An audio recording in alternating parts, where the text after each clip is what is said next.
So where are we? This felt to me, and I don't know about anyone else, but the last few months has been mainly full of when are rates going down? When are rates going down? What's happening? And then it was replaced with the excitement around all the amazing giveaways the Chancellor was going to give us. And of course, it's an election year. So it's completely understandable why the swell of public feeling and sentiment was about there's going to be giveaways, there's going to be interest rates going down. But actually, for anybody that's been watching Citrus Bites, and it's not that I'm pessimistic, but for anyone that has been watching Citrus Bites over the last few months, they'll have heard me tell this story a few times now about my take on interest rates, why I was far more balanced around when we were likely to see that first rate reduction. So I think I've only got a couple of minutes. I'm going to focus on just a couple of areas. And the first one's going to be inflation. Because the inflation story is the thing that really has been driving the economy for such a long time now. And I guess very clearly the Bank of England have made this commitment over this 2% target they have for inflation. That is what's on the agenda. That's what they want to see kind of be achieved. So where are we now? Well, the yellow line, there's two lines there. Obviously, the blue line is an inflation figure, and the yellow line is what we call core inflation. Core inflation running slightly higher at the moment than the other measure. And I tend to talk about core inflation. Why? Because core inflation is the sticky inflation. So once this gets into the economy, core inflation is just harder to get out. And it takes away things like fuel, it takes away food prices. So those are really volatile. So I use core inflation. Well, it's not genius. 2% is not 5.1. So although it's great that core inflation has come down, we've got to get inflation out of the system. So whether you're positive about interest rate decreases because you're one of the, 1.6 million people who's got a fixed rate product coming to an end in 2024, or you're not so positive because you're a saver and you want to see those rates stay higher, the reality is we have to get inflation down. And that's why they've been using interest rates to try and tackle this inflationary pressure. So we're now at 5.1. And I guess I've talked a little bit over the last few months about where is that inflationary pressure coming from? Because we've all talked about the cost of living crisis. People have been really kind of those extra bills and the prices that people are paying.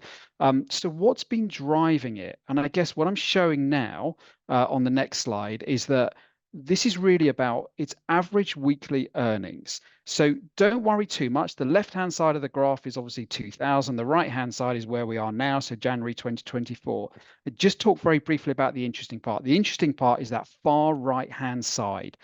And this is about how quickly wages have been going up. And the challenge with wages going up at the rate they were is that sticky inflation, that really causes, once you give people spending power, it's quite hard to take that out. And people were given spending power because inflation was running so high.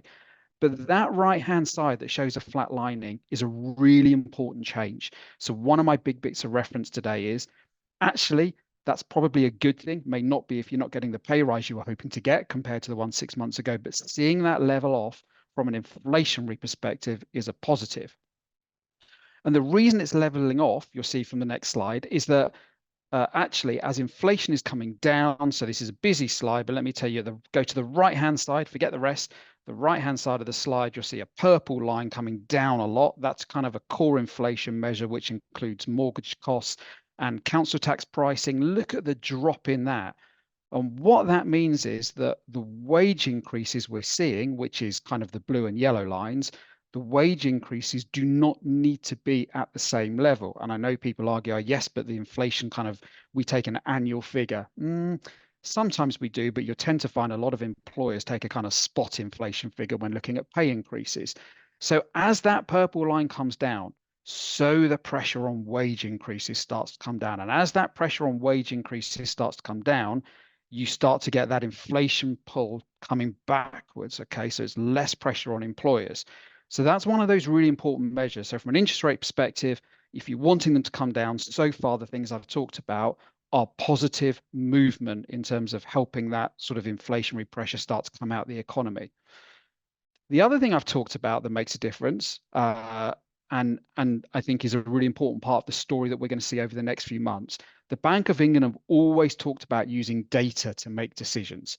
Okay, so if we're seeing, forward-looking statements, the Bank of England are saying when it comes to this 2% inflation measure, data is going to be a really important part of what they're using in terms of deciding when is right for interest rates to change. This is UK unemployment.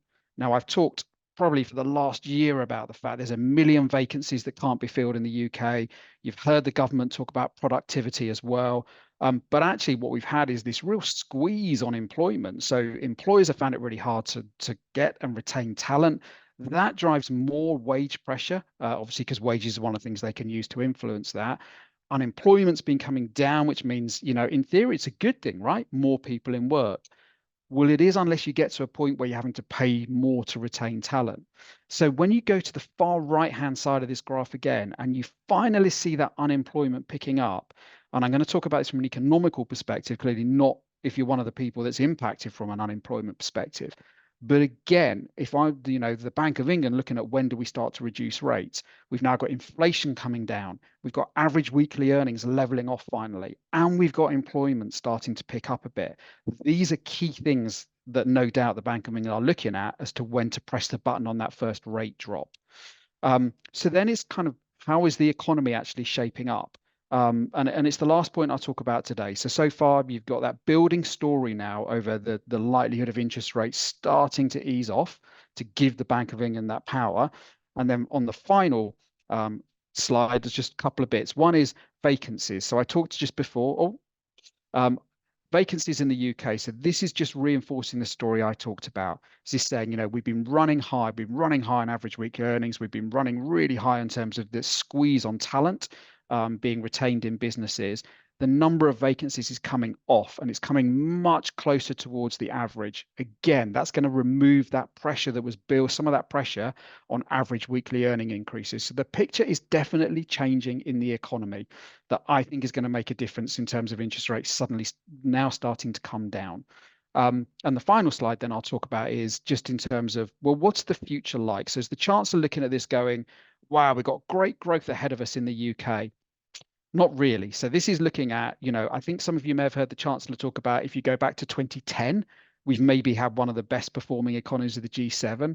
Let's not go back as far as 2010. Let's go back more in terms of after Brexit as one of those things we can look at as a date in the sand. And this is about COVID, actually. So we go pre-pandemic and into now. And actually, you can say the growth in the UK has been pretty tepid now for a few years.